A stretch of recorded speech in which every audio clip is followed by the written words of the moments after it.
El expediente que hoy abrimos no es una historia de ficción, es el análisis de una de las fracturas más profundas que la Guerra Civil Española dejó en el cine mexicano. Para entender por qué Ángel Garaza terminó en México, primero hay que desmitificar su imagen de abuelito tierno o de clérigo despistado. Ángel Garaza fue un hombre de teatro en una España que se caía a pedazos, atrapado entre las facciones en pugna y con un peso muerto que lo perseguía, su filiación política y su situación legal.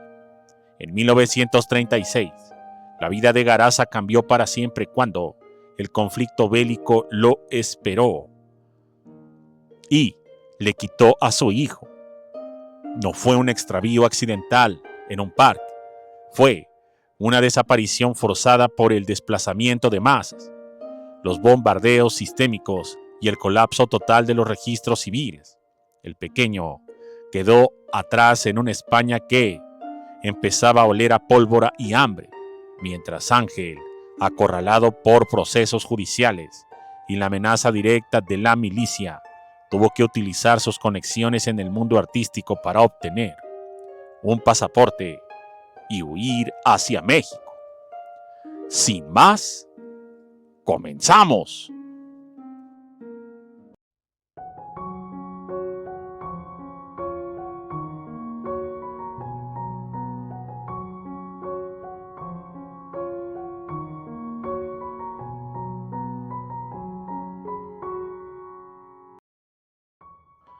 Ángel Garaza llegó a Veracruz en el año de 1937, aunque algunos dicen que fue en el 39, no como una estrella, sino como un refugiado más que cargaba con la cúpula de haber dejado a su descendencia en el infierno.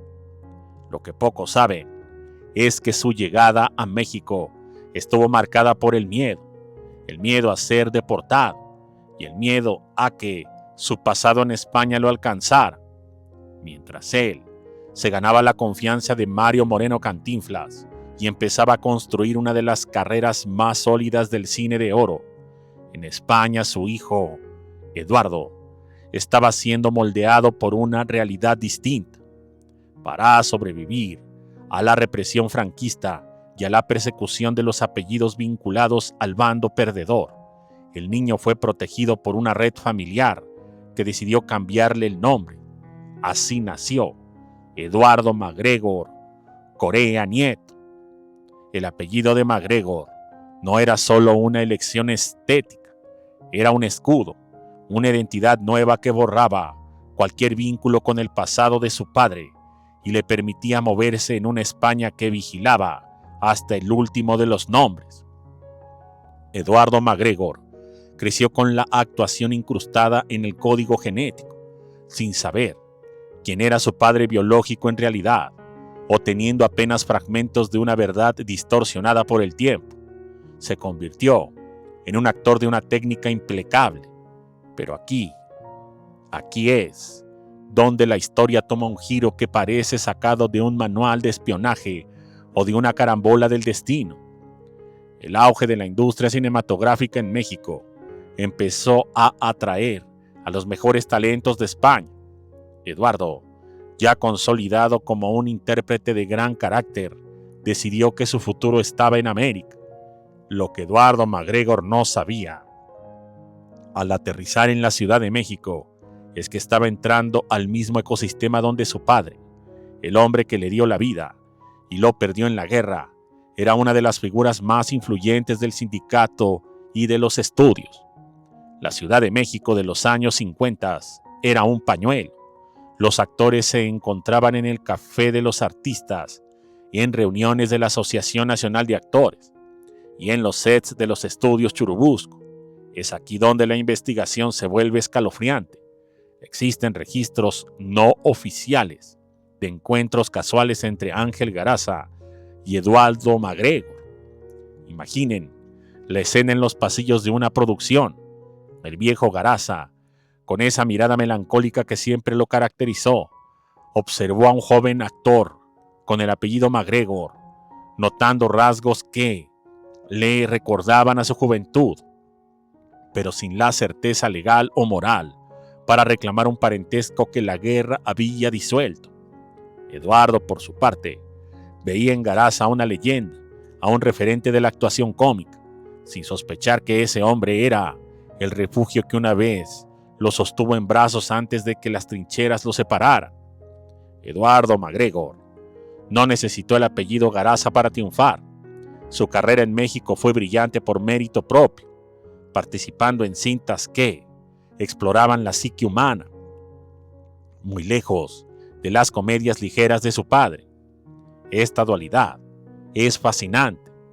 Mientras el padre hacía reír a un país entero para ocultar su tristeza, el hijo exploraba el drama y la intensidad para forjar un nombre nuevo. El éxito de MacGregor fue tan rotundo que se convirtió en una pieza clave de la cinematografía nacional, compartiendo créditos con los mismos actores que cenaban cada semana con la familia de Garaz. La tragedia radica en el silencio. La España de Franco seguía siendo una amenaza para los exiliados, y Ángel Garaza mantuvo su pasado bajo un hermetismo total para proteger su estabilidad en México, y posiblemente para no poner en riesgo la nueva vida de ese hijo que ahora brillaba con luz propia bajo otra identidad. Este es el nivel de sacrificio que la época de oro exigía, la renuncia a la identidad propia en favor de la supervivencia del arte.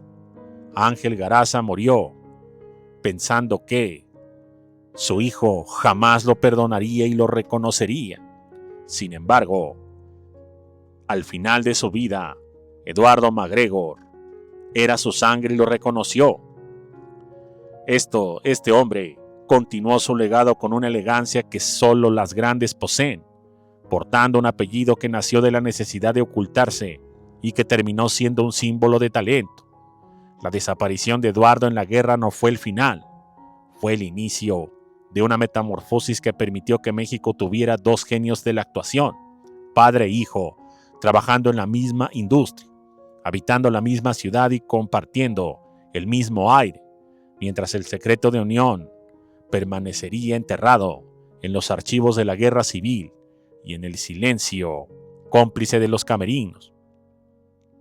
La historia de Ángel Garaza y su hijo Eduardo MacGregor es la prueba definitiva de que la industria del cine mexicano se construyó sobre los hombros de hombres que perdieron todo en el viejo continente. Es una historia de suplantación de nombres borrados y de un reencuentro que ocurrió frente a los ojos de millones de espectadores que nunca se dieron cuenta de que estaban viendo la reconciliación del destino en cada escena.